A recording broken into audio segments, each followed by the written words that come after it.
Je sais que ma petite sœur, par exemple, n'a jamais pu finir le livre. Elle ne peut pas se dire que sa sœur, qui a fait des crêpes dimanche, parle de gens brûlés.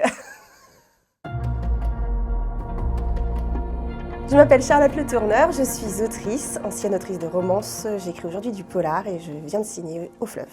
Dans leurs yeux, c'est l'histoire d'une équipe de la crime de Nancy qui va découvrir le jour de Noël un corps calciné avec des orbites fraîchement arrachées posées sur le visage. L'équipe du capitaine Jébédia Charon va se retrouver sur l'affaire ce jour de Noël. Et ils vont vivre des instants assez difficiles que seul leur lien d'équipe va permettre de soutenir. Jébédia est quelqu'un déjà de très abîmé. Pour compliquer les choses, il va être associé à la légiste Sacha Drouot, qui est son ancien amour éconduit. Les souvenirs vont se réveiller entre eux d'un passé assez douloureux à une passion naissante et enivrante. Disons qu'entre trafic de drogue et soirée pour bourgeoises complètement défoncées, l'équipe va devoir mettre en lumière la folie de l'humanité.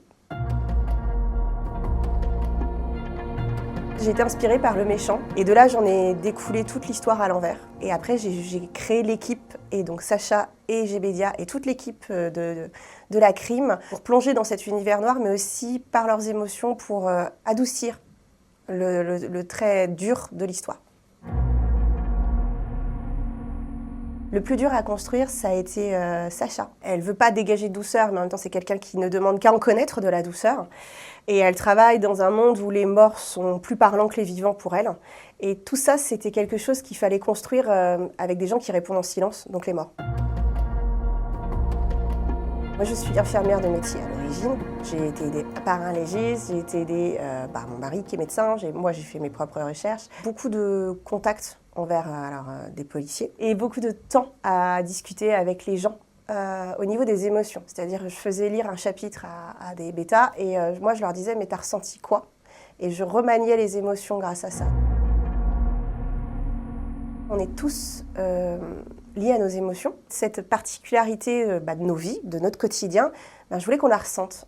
Et une histoire d'amour qui revient comme un boomerang au moment où un enquêteur a la pire affaire de toute sa carrière et il se retrouve face à la femme qu'il a aimée et qu'il a rejetée. Et une femme qui a un sacré caractère. Et c'était important du coup de pouvoir lier cette histoire à leur difficulté de la faire.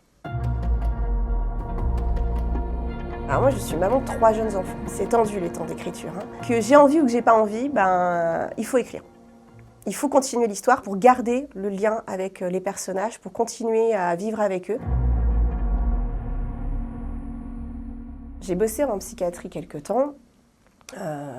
J'ai bossé dans des endroits pas toujours très drôles. C'est comme quand j'étais au boulot et que j'étais aux urgences et que je soignais un truc un peu dégoûtant, un peu horrible, un peu violent. Si je le laisse pas à la sortie, je peux pas en fait. Tant qu'on peut faire ça, je pense qu'on peut écrire le pire. Plus on va du côté positif quand je vais avec mes enfants à la sortie de l'école pour laver ça, plus je peux aller du côté noir du personnage. Et plus je peux me dire, voilà, moi je suis pas psychopathe, je vais pas le faire. Aujourd'hui, je m'en rends plus compte. Vraiment, quand je le lis, je me dis, ouais, ok, d'accord, je l'ai fait. Mais quand je vois les réactions, je dis, ah oui, ouais, donc voilà, je l'ai fait.